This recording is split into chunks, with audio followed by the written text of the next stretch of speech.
Furniture ಅಂಗಡಿಯೊಂದರಲ್ಲಿ ಬೆಂಕಿ ಕಾಣಿಸಿಕೊಂಡಿರುವ ಕಾರಣ ದೊಡ್ಡ ಮಟ್ಟದಲ್ಲಿ ನಷ್ಟವಾಗಿದೆ. ಸಿಲಿಕಾನ್ ಸಿಟಿಯಲ್ಲಿ ಬೆಂಕಿ ಅವಘಡ. ಶಾರ್ಟ್ ಸರ್ಕ್ಯೂಟ್ನಿಂದ ಬೆಂಕಿ ಹೊತ್ತಿಕೊಂಡಿರುವಂತಹ ಶಂಕೆ ವ್ಯಕ್ತವಾಗಿದೆ. ರಾತ್ರಿ 2:30ರ ಸುಮಾರಿಗೆ ಈ ಒಂದು ಬೆಂಕಿ ಕಾಣಿಸಿಕೊಂಡಿದೆ. ಫರ್ನಿಚರ್ ಅಂಗಡಿಯಲ್ಲಿ ಈ ಒಂದು ಬೆಂಕಿ ಕಾಣಿಸಿಕೊಂಡಿದೆ. 5 ಕೋಟಿ ಮೌಲ್ಯದ ವಸ್ತುಗಳು ಬೆಂಕಿಗೆ ಆಹುತಿಯಾಗಿವೆ. ಒಳಗಡೆ ಸುಮಾರು 10 ಜನ ಕೆಲಸಗಾರರು ಮಲಗಿದ್ರು. ಆ ಒಂದು ಅಂಗಡಿಯಲ್ಲಿ ಅಕ್ಕಪಕ್ಕದ ನಿವಾಸಿಗಳು ಬಂದು ಇವರನ್ನ ಎಚ್ಚರಗೊಳಿಸಿದ್ದಾರೆ. ಸುಮಾರು 13 ಅಗ್ನಿಶಾಮಕ ದಳದ ವಾಹನಗಳಿಂದ ಈ ಬೆಂಕಿಯನ್ನ ಆಹುತಿಗೊಳಿಸಲಾಗಿದೆ.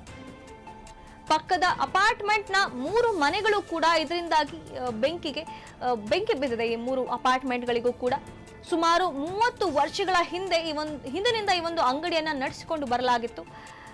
ಬಿಂದು ಆಶೀರ್ವಾದ್ ಅಪಾರ್ಟ್ಮೆಂಟ್ ಬಳಿ ಈ ಒಂದು ಘಟನೆ ನಡೆದಿದೆ. ಮಲ್ಲೇಶ್ವರಂನ ದತ್ತಾತ್ರೇಯ ಟೆಂಪಲ್ ಸ್ಟ್ರೀಟ್ ನಲ್ಲಿ ಈ ಒಂದು ಘಟನೆ ನಡೆದಿರುವಂತದ್ದು. ಸದ್ಯ ಬೆಂಕಿ ನಂದಿಸಲಾಗಿದೆ ಅಗ್ನಿಶಾಮಕ ಸಿಬ್ಬಂದಿ ಅವರ ಕಡೆಯಿಂದ.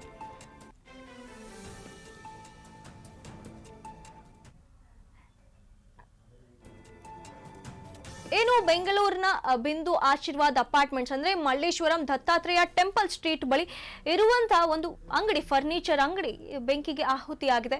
ಶಾರ್ಟ್ ಸರ್ಕ್ಯೂಟ್ನಿಂದ ಮಧ್ಯರಾತ್ರಿ 2:30ಕ್ಕೆ ಬೆಂಕಿ ಹತ್ತಿರುವಂತಹ ಶಂಕೆ ವ್ಯಕ್ತವಾಗಿದೆ. ಆ ಒಂದು ಅಂಗಡಿಯ ಒಳಗಡೆ 10 ಜನ ಮಲಗಿದ್ರು.